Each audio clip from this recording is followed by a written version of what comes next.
Crystal spring का जादुई पानी।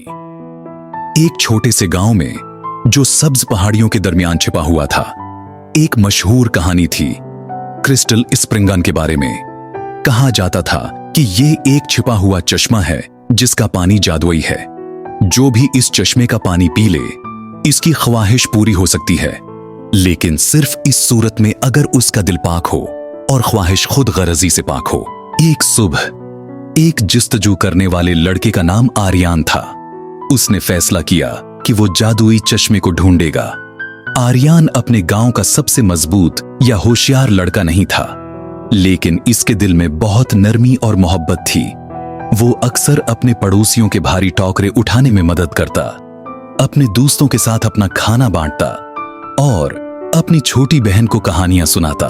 आर्यान की सबसे बड़ी ख्वाहिश ये थी कि इसकी बीमार दादी दोबारा ठीक हो जाएं। वो कई हफ्तों से बीमार थीं और कोई दवा काम नहीं कर रही थी। एक छोटा सा बैग जिसमें रोटी और पानी की बोतल थी। आर्यान सुबह सवेरे निकल पड़ा। कहा जाता था कि चश्मे तक पहुंचने का रास्ता चैलेंजेस से भरा हुआ है, लेकिन आर्यान का अज़्म पक्का था।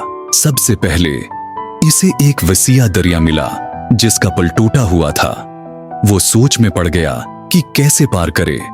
इस दौरान इसने एक लोमड़ी को देखा जो दरिया के किनारे जख्मी हालत में फंसी हुई थी। लोमड़ी तैर नहीं सकती थी। आर्यान ने फौरन अपनी रोटी निकाली और लोमड़ी को एक लकड़ी के टुकड़े पर लाया और उसे धकेल कर दूसरे किनारे तक पहुंचा दिया। जब लोमड़ी भाग गई, आर्यान ने देखा कि दरिया का पानी चमकने लगा। इसने उसे सही रास्ते पर होने की अलामत समझा। आगे वो एक जादुई जंगल में दाखिल हुआ। दरख्त सरगोशियां कर रहे थे और साए हरकत कर रहे थे ताकि आर्यान का रास्ता भटक जाए। एक मकाम पर इसे एक चिड़िया दिखाई दी जो कांटों में फंसी हुई थी। चिड़िया कमजोर आवाज में मदद मांग रही थी। आर्यान ने एहतियात से कांटों को हटाया और चिड़िया को आजाद किया। चिड़िया ने खुश होकर आर्यान से कहा, शुक्रिया मेहरबान लड़के, मैं तुम्हें क्रिस्टल स्प्रिंग तक ले जाऊंगी।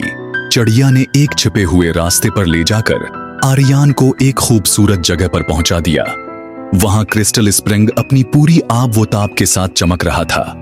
चश्मे के पानी की रोशनी हीरे की मानंद थी और उसके उर्द गर्द खुशबूदार फूल खुले हुए थे। आर्यान ने अपने हाथों से चश्मे का पानी पिया और दिल से कहा, मैं चाहता हूं कि मेरी दादी दोबारा सेहतमंद और खुश हो जाएं। पानी पीने के बाद आर्यान ने महसूस किया कि पूरा चश्मा रोशनी से जगमगा उठा है और एक नर्म सी मौसीकी फजा में गूंजने लगी। आर्यान वापस लौटा, लेकिन इस बार जंगल पहले की तरह खौफनाक नहीं लग रहा था।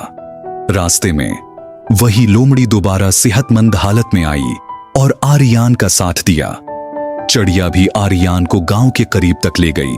जब आर्यान अपने गांव पहुंचा, उसने देखा कि इसकी दादी खिड़की के करीब बैठी हैं, गीत गा रही हैं और खुश हैं।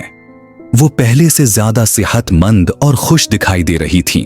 गांव के लोगों ने आर्यान की कहानी सुनी, लेकिन उसने कभी क्रिस्टल स्प्रिंग का रास्ता किसी को नहीं बताया।